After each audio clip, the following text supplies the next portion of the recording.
Hello, everybody, and welcome to TV Enthusiast weekly discussion of Game of Thrones. Today we are going to be talking about episode 6 of season 6 of the series, titled Blood of My Blood.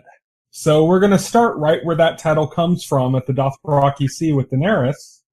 And her and her crew, they're on their way back to Marine. Daenerys kind of sees like a little dust devil, like a little wind blowing through the sand, and tells her men to hold back, and she heads forward, and her men are waiting for her while. Her Dario, her beau, is waiting for a while, and finally he says, "Okay, you guys stay here. I'm gonna go look for her. What's up with this?" Yeah. And he starts heading back. And then we see a massive dragon flying overhead, and she's riding on its back. Drogon's back, bigger than ever. Yep, bigger than ever. Lands in front of them, awesome shot of the dragon in front of all the Dothraki. And she basically repeats almost like, it's like the second part of Khal Drogo's speech in the first season. Yeah. It's like he's saying, we'll tear down these men's houses and kill these men in their metal suits. And she's basically just asking them, will you kill these men in these metal suits? Will you tear down their stone houses? So it's like she's repeating everything he said as like a question to these men who she's making all of them her blood riders. So blood riders typically, there's like 3 of them or something that a Khal has. And she says, "You're all blood riders to me." It's fucking, that was fucking awesome.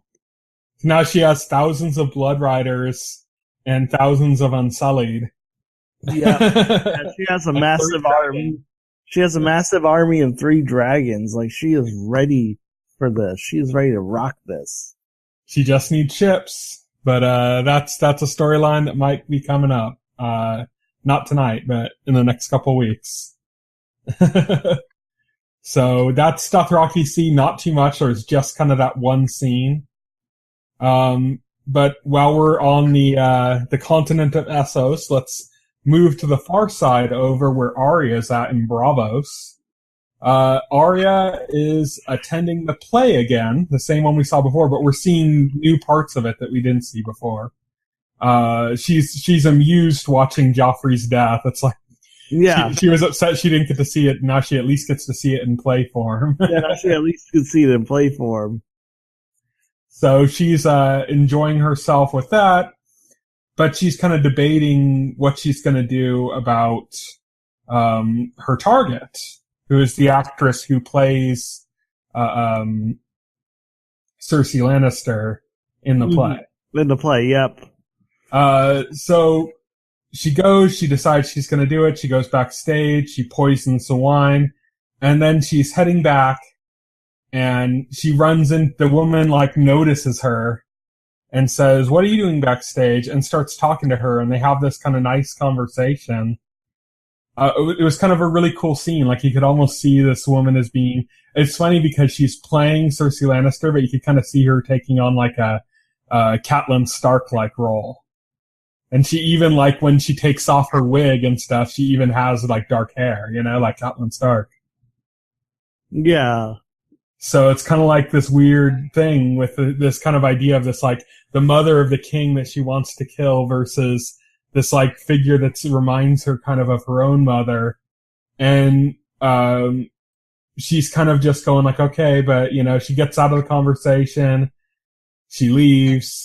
It was kind of cool. She was giving her advice on how to act in regards to, Joffrey dying. She's playing Cersei and Joffrey died, that she wouldn't just be mournful, she'd be angry, which is exactly what Cersei was when Joffrey died. She was furious and looking right at Tyrion, Yeah, that was a pretty cool scene, actually.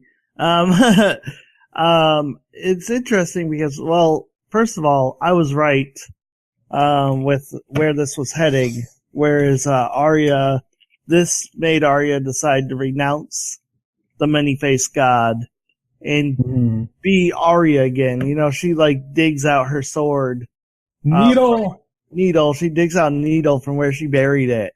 And then that one girl, the blonde-haired girl, I don't know her name. The Waif. The Waif. She was spying on Arya to make sure she completed her mission. And when she found out she didn't, she goes back to Jaqen. She goes back to Jaqen and announces that she didn't do it. And then Jaqen sends the Waif to kill Arya with, just don't let her suffer, is what he says. And the Waif walks away smiling.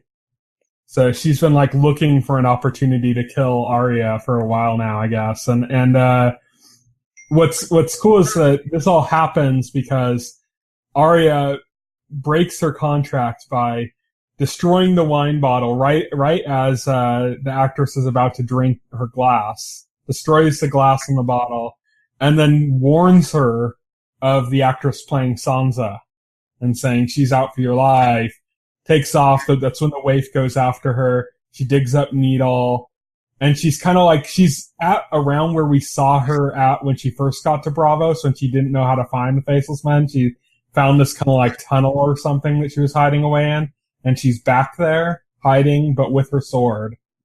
And the Waif is on her trail, coming to kill her. Yep. But it puts her in a very vulnerable position. But yeah, it's exciting because I don't think anybody wanted Arya to become no one. You know, we like Arya, we don't like no one. Yeah, exactly. We like Arya, the story is about Arya, not about no one. I thought, somebody pointed out to me, it seemed like the whole many-faced god thing was just like filler for something for like Arya to do. It's like, I don't know if this like actually advanced her plot at all. I think it advanced her skill sets. Yeah. I think that's the point, is that we want to believe that she's capable of being like this assassin. Oh, instead just like her suddenly being able to do it on her own? Yeah. Instead of her just, I don't know, like what you'd see in like the Arrowverse maybe. Her character just decides they're going to be a badass, and then they are. And then they are. Because she believed. Yeah. So it seems like a short time for us, but it was actually probably quite a bit of time for her training.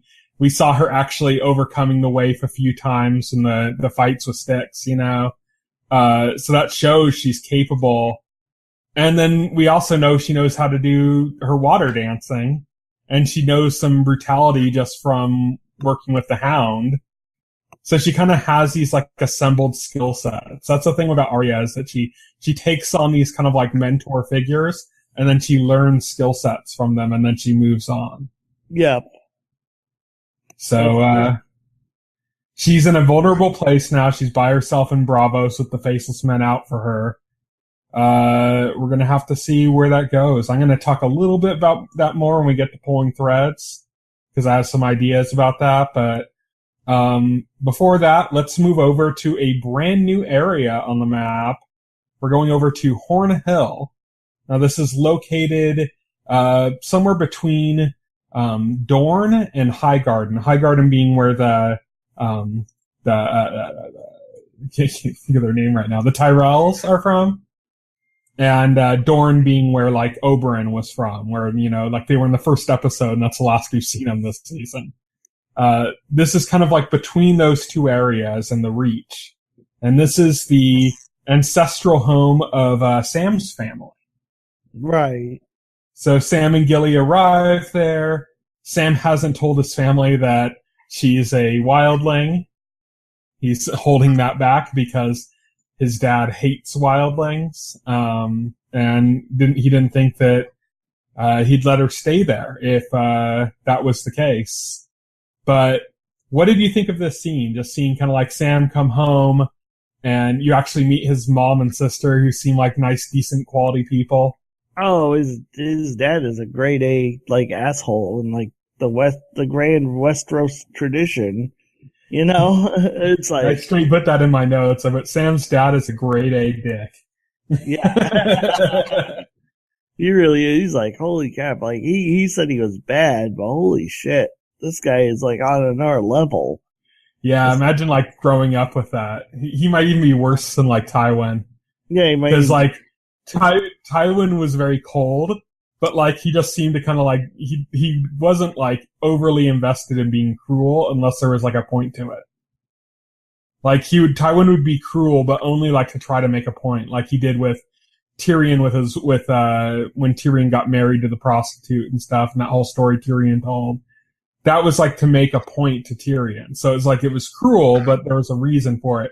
Whereas like Sam's dad is just cruel, like seemingly for no reason at all. Yeah. Just a grade A dick. But his mom and sister are really nice, and his little brother isn't too bad. Right. So seems the rest of his family's okay. Just his dad is like, ugh. Yeah.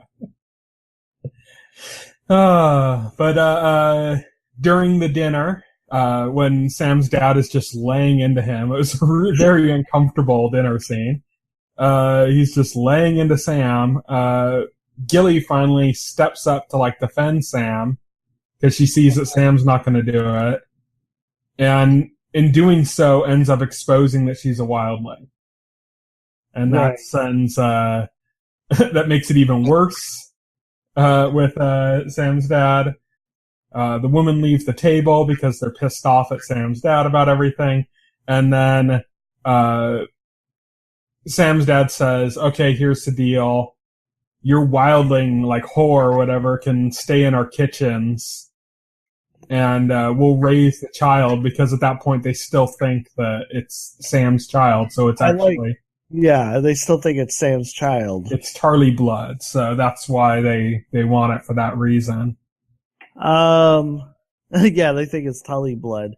I like how he like makes it a point to like point out like his sword, like his super special sword.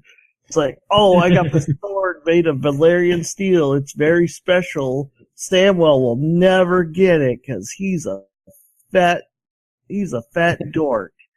And it's like, and I'm like, okay, Chekhov's gun much? It's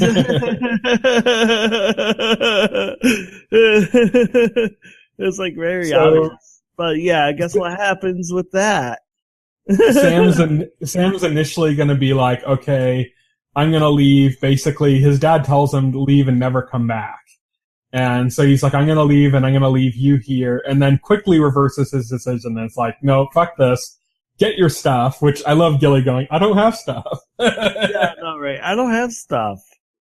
And then they're like, okay, we're going. So they take off.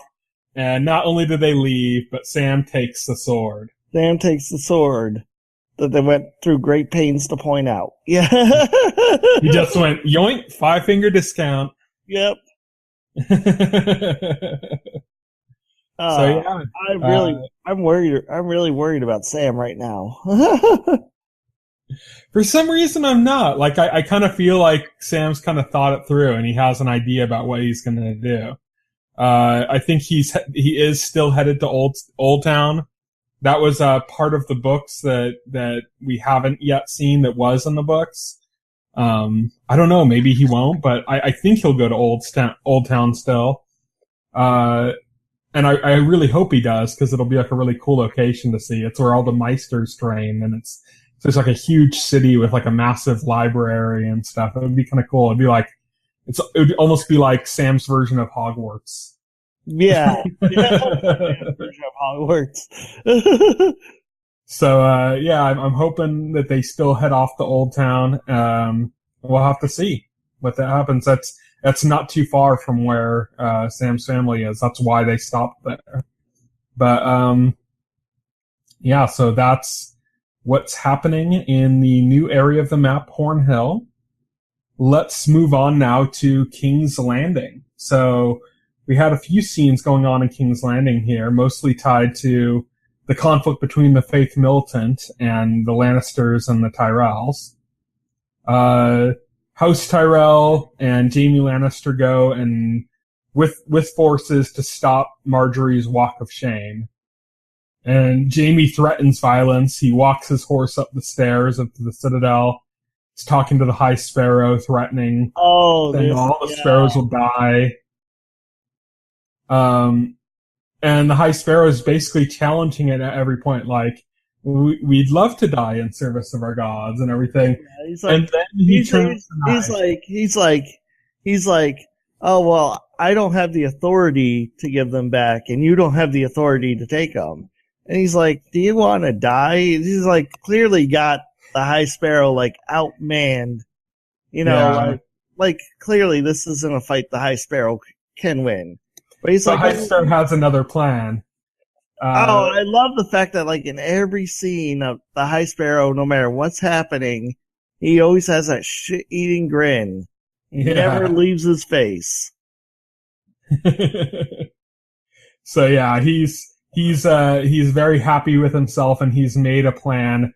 You know how it's funny because there's a rumor that, like, Tywin Lannister knew about the plot to kill Joffrey, but was okay with it because Joffrey was kind of a disaster. And he wanted Tommen, who's like a more malleable, like, king, you know, that he could kind of shape and control. And it seems like, so that was kind of like the Lannister plan, part of the thing, you know, like you could see Tywin trying to shape Tommen and trying to, you know, control him in that way. Of course, he died, and then, you know, you have this kind of immature boy, and, like, who's going to be guiding him? And High Sparrow steps right in. with a giant container of Kool-Aid. It's here, drink it all, Tommen, and come here and come with us. And it looks like Marjorie's drunk the Kool-Aid. I still don't think she has, because of what she said last time. Yeah, she was like saying that they needed to kind of pretend. I think she's kind of playing along. Yeah, but she brought Tommen into the faith, of course, and he's just easily manipulated. Yeah, Tommen is an idiot, isn't he? He's like, yeah, he's just malleable. He's very gullible.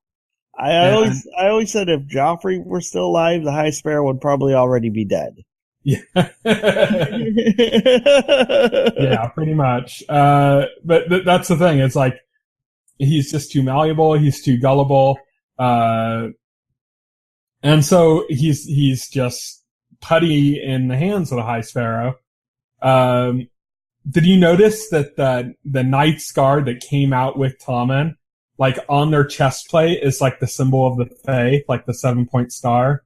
Whereas it's normally like the symbol of, it's normally like the horns of the stag for Baratheon. Yep, I noticed. And now it's like the 7-point star. So this is like, these aren't his regular King's Guard. Like, his King's Guard now are like the Faith Militant. Yeah, his King's Guard is the Faith Militant now. He comes out and he announces that the crown and the faith are the two pillars that the world revolves around, and that the faith is as equally as important as the crown. So Tommen announces an alliance between the crown and the Faith Militant. Which basically puts Jaime and Cersei's plans kind of in an impossible situation. Yeah. At least for the most part. We see another scene after that where Tommen is stripping Jaime of his role as the Lord Commander of the King's Guard. Mm-hmm. And sending him off to deal with the Blackfish. Who, it was cool to hear about the Blackfish again. We heard about him just quickly from Littlefinger recently, where Littlefinger was saying that, you know, Sansa's like great uncle, the Blackfish, had forces in River Run, and now we hear like Jaime's being sent, I guess, to deal with him and the kind of like conflict that he's causing there. Cersei basically spells out what we knew her plan was going to be, which is that they're going to start her trial, and she's going to do trial by combat and use the mountains. Very obvious. Yeah, very obvious plan. She's going for that easy, victory. Mm-hmm. There's a huge fan theory I'm not going to get into because it would be kind of spoilers. Okay. If I did, if it does end up happening. Don't say it. I won't. That's why I'm not going to say it, but it's related to this whole thing And, yeah, so anybody that's like, oh, but what about, it's like, no, yeah, we're avoiding that because it's a possible spoiler because it does have some book information that hasn't been enlightened to us yet. So I'm going to ignore that and move on. I'm going to talk a little bit more about this stuff when we get to pulling threads. But let's move on for now to the twins. We haven't seen the twins since, what was it? Was it season 2 or season 3 that the Red Wedding happened?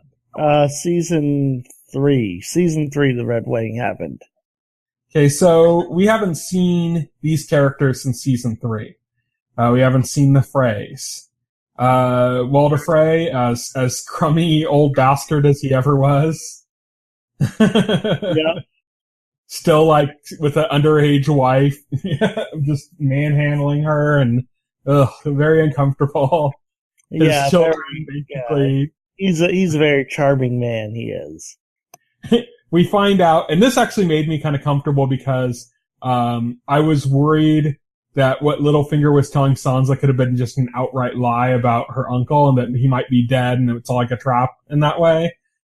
We find out from Walder Frey that's not the case. Right. The Blackfish is alive. He has taken River Run back. And Frey is not happy with his children about losing it. No, he's not. But Frey has one card up his sleeve, which is he says, I want you to go and talk to the Blackfish. I want you to show him the knife he used to stab his pregnant wife and the knife he used to slit his mother's throat. Robb Stark's throat. And then remind him whose wedding it was. Yep, exactly. The Red Wedding, the whole time the Red Wedding was for one of the Tullys. It's the Blackfish's nephew. Catelyn's, Edmure Tully, who's Catelyn's brother. And he's still held captive. He comes out, he's barefoot and chained. Yep. So, again, more to talk about when we get to pulling threads where we actually start theorizing stuff, but what did you think about seeing Walder Frey again after all this time? Oh, geez, yeah. He's charming. He's such a delight. All right, so Beyond the Wall now. This was where the best stuffy episode happened. Yeah, so I kind of have this divided into 2 sections here. So one is kind of a breakdown of Bran's visions that kind of flew by really quick. But first we're going to get to kind of the rest of what's happening there.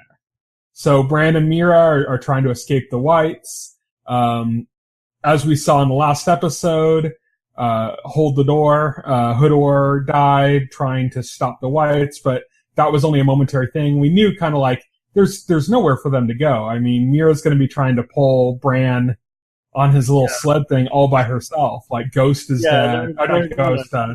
Summer's dead. Hodor's dead. They don't have any of the Children of the Forest with them. And there's like an entire army of Whites. Yeah. It seems like a hopeless situation, especially since, Meera runs out of, stamina. They're in like a frozen wasteland. Frostbite's gonna set in. It just seems like a hopeless situation. If the Whites don't get them, if the Walkers don't get them, then the cold's gonna get them. Yeah, they literally have nowhere to go. Yeah. And in that situation, I said last week, my theory was, well, they're not just going to kill them. Like, there'd be no point to just like, okay, and now they're on their own, so now they die or something. But there's no way for them to survive by themselves. So somebody has to come to their aid. And I mentioned 2 possibilities. And it turned out they were both right. Because they ended up being the same thing. Which is a man showed up in a hood. He had a flaming flail. And he went and dispatched a bunch of the Whites. And landed. And then he started talking to Bran about the last time he saw him. How Bran was climbing on the walls. And he was fearless. And Bran's like, who are you? And he takes off his hood. And it's Benjen Stark. This is Ned Stark's younger brother, who disappeared. We haven't seen him since like I don't know, like the second or third episode of season 1. Yeah, he disappears. The last time we saw him, I think, was he was up at the wall, and it was when Jon and Tyrion were both up at the wall, and Tyrion was visiting, and Jon had not yet taken his pledge yet, and then he went to take like a group to look for White Walkers, a group of Rangers, and we just heard that he disappeared, and we haven't seen him since, and so now we find out what happened to him, which is. He got stabbed by a White Walker. He was left to die and become a White. The Children of the Forest came. They kind of held back the magic that was going to make him reanimate as a corpse. It seemed like they did something similar to what they did to the Night's King on him. Yep. And they kept him alive without him turning into a White. But he's like a White Walker in a way. He's like, you can see in his face looks like it's like frostbitten and half dead. It looked like he like half turned or something. Yeah. Yeah. So he's kind of in this weird state. He seems to be somewhat powerful. This is a total match for a character in the books called Cold Hands. And in the actual, every week they do like a breakdown of some of the scenes, and the writers of the show talk about it, and the writers refer to him as Cold Hands Benjen. Oh, okay. So it is Cold Hands and Benjen. It's both. It's both. This is like the identity of Cold Hands is not known in the book. George R. R. Martin apparently said it wasn't Benjen, but that's not official. He just said that like in a letter. It wasn't actually in a book. He could just have been, missing things off there, but. It's still possible that as far as George R. R. Martin's, as far as the books are concerned, it's not Benjen, but like as far as the show is concerned, maybe it is. It is. As far as the show is concerned, like maybe the showrunners ran that over George R. R. Martin and he agreed to it, or maybe the idea came from Martin. We don't know. There's lots of things where, like we know, for example, that when Shireen, Stannis Baratheon's daughter, was burned at the stake, we know that was George R. R. Martin's plan. We do not know necessarily if that's going to be what happens in the book. So George R. R. Martin could have said, you should do this on the show, and then I won't in the book.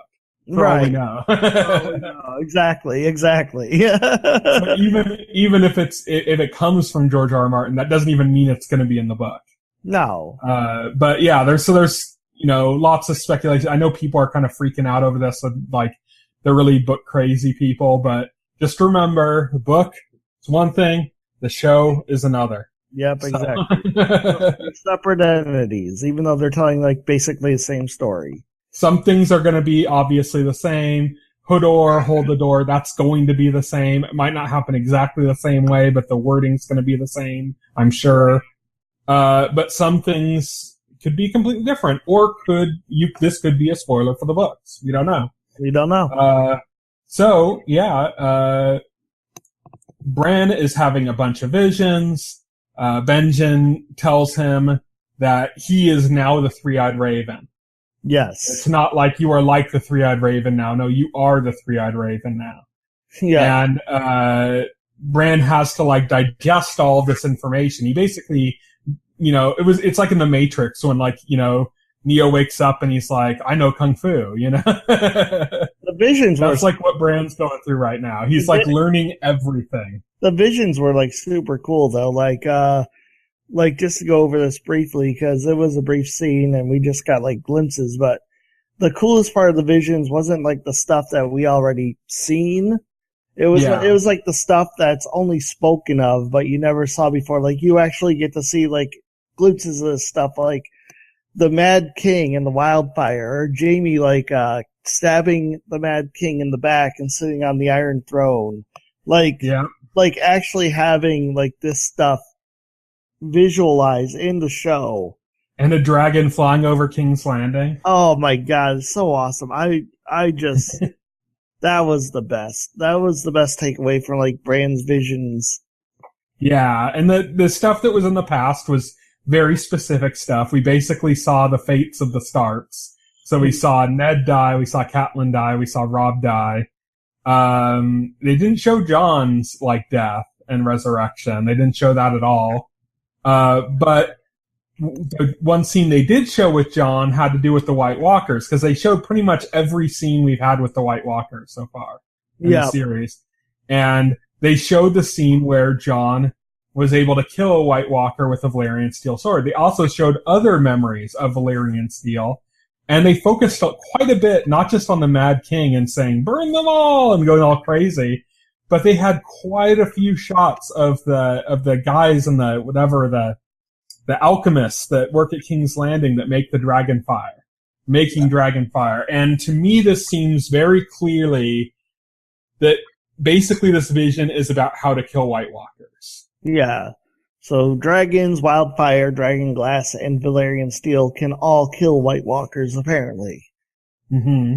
So you need some of that stuff, but of course it's like extremely rare. Like dragon glass is pretty rare from what I understand. It's actually, that's like the least rare of all. It is the least rare, but like, it's just nobody's using it. That's the only problem with dragon glass, because like Dragonstone, which is where Stannis was before he like left to try to take the throne and stuff. Yeah. Like that island is like loaded with dragon glass. There's like tons of it there. But it's just that nobody, and he even mentioned that when he talked to Sam when Stannis was at the wall.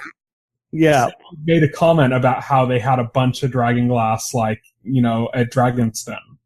So there is a ton of that stuff. It's just that nobody uses it. You know, it's like, it's considered primitive. It's like, you have a piece of obsidian at the end of a spear. It's like, no, we use metal swords. Yeah, exactly. So they're going to have to go into production of that. But then the Valyrian steel. Valyrian steel is real because nobody knows how to do it anymore. But, you know, hey, Bran just downloaded a whole bunch of the world's history. Nobody knows how to make Valyrian steel, but there's still Valyrian steel weapons out there.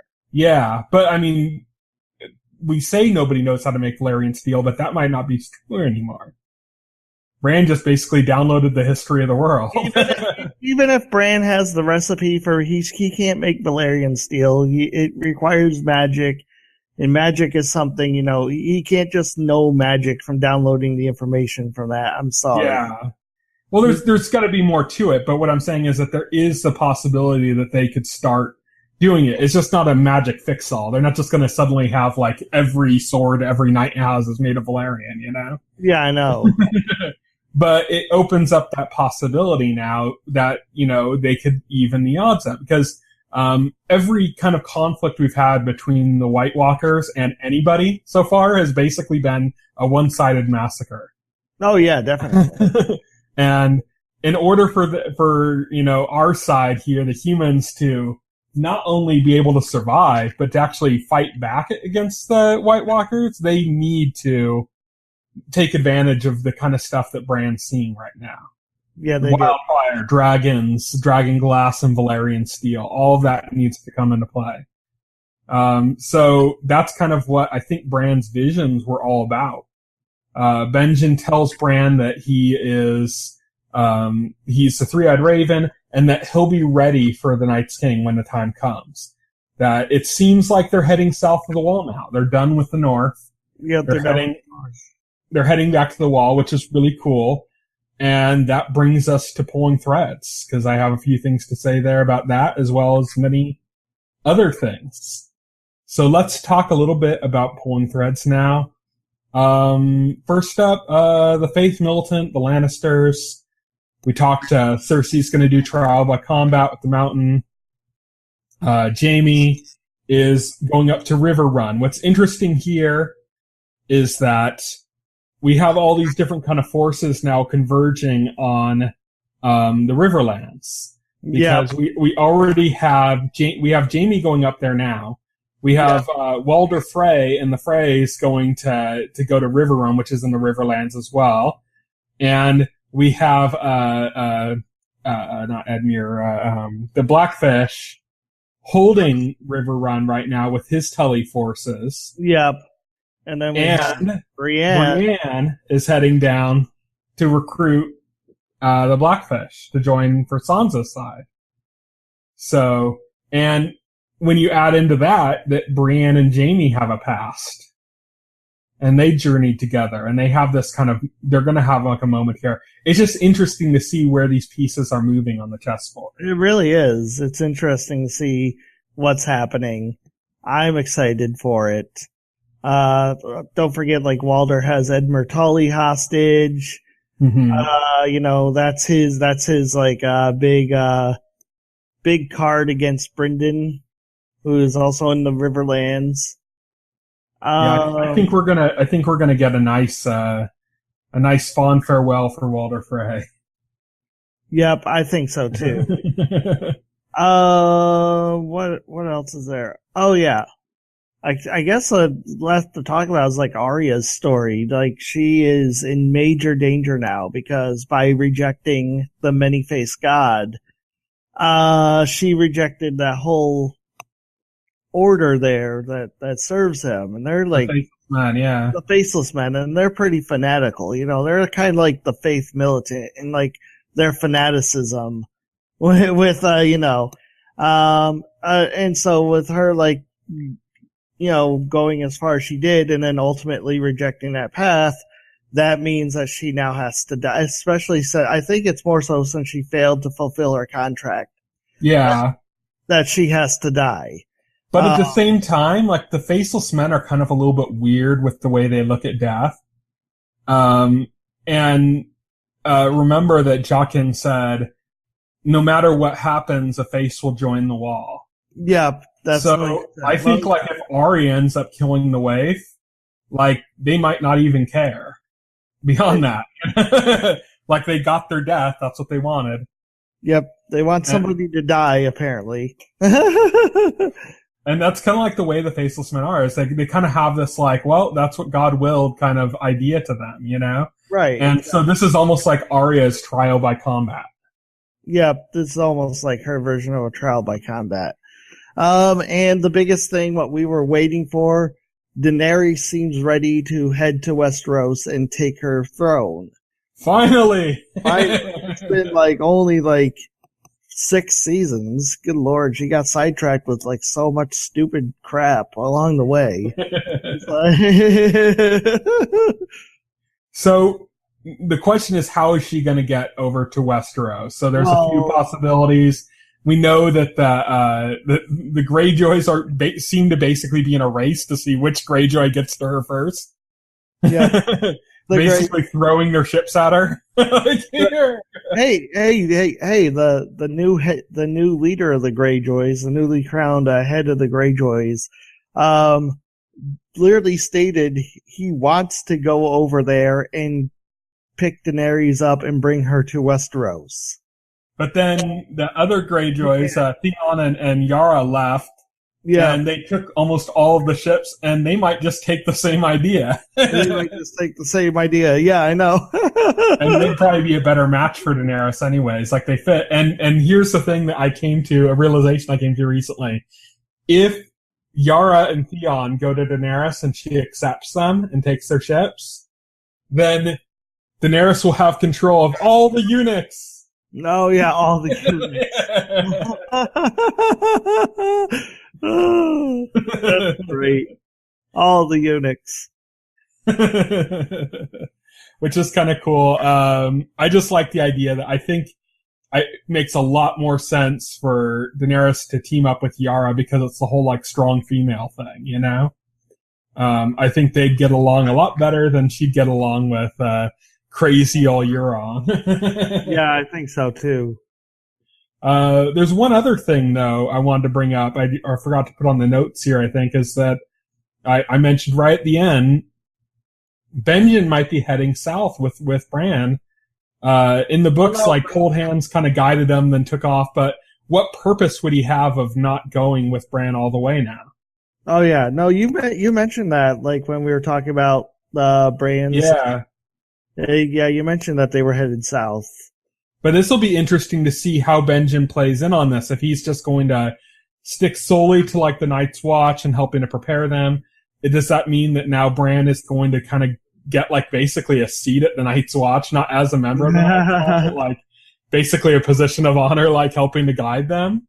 That's going to be his army now, or does that mean that maybe Benjen is going to help Jon and Sansa at the War for Winterfell in order to unify the North. No, here's what I think is going to happen. I think Benjen's going to get Bran within striking distance of the wall of the Night's Watch. Something's going to happen where Benjen gets killed off before he can reach the wall, but Bran is already far enough where he can get to the Night's Watch and get to safety. And then that's how that's going to happen. That's my prediction. It could be. That's very likely. That would be like Sean Bean's final moment in Lord of the Rings, you know? Yeah. Yeah, exactly. There's a big Uruk-hai suddenly shows up and starts shooting gigantic wooden arrows through Benjen. We're like, what? What's going on? Yeah, what? But yeah, that seems like I think a real logical thing. I hope that's not what happens. So I hope Benjen makes it over, because I just think that's going to create some interesting interactions where he's like, "Hey, I'm the former, head ranger, and now I'm like some half dead thing. Yeah, let's strengthen up this wall." I think so too. I'm just not expecting it because I feel like that would be too good to be true. So yeah. I recently saw the complaint about Game of Thrones in general, and there's a lot of truth to it, which is that there is no real strong fear of death for main characters right now, where that used to be a big part of the series, the idea that anybody could die, and now it kind of feels like everyone kind of has plot armor, they're protected. I don't know if I necessarily agree with that, because I think the way Game of Thrones works is that it kind of goes back and forth. You'll have a really good season where things are going really well, and then you have the shit season where everything goes wrong. You have the season where Robb Stark is kicking everyone's ass and he's dominating, and then you have the season where Robb Stark's forces fall to shit. And he ends up getting killed with the Red Wedding, Right. And I think we're on the upside. We're on the good season right now, where everything's going our way. The main, villains and stuff are going to get killed off. So, maybe Walder Frey's going to die. Maybe Ramsay's going to die. Maybe we're going to see it's going to seem like the North is unifying to protect the wall. And then that's when the other boot is going to drop. Yeah, I think so. I think the other boot is going to drop anytime now. It's just a matter of when. So it feels right now like there's characters have plot armor and are protected and nothing's going to happen to them, because it doesn't make sense for the direction the plot's going if something happens to them. But that just means that maybe we're being lulled into a false sense of security. Yep. And so I'm kind of expecting that. I think that might end up being how the season ends. I don't know.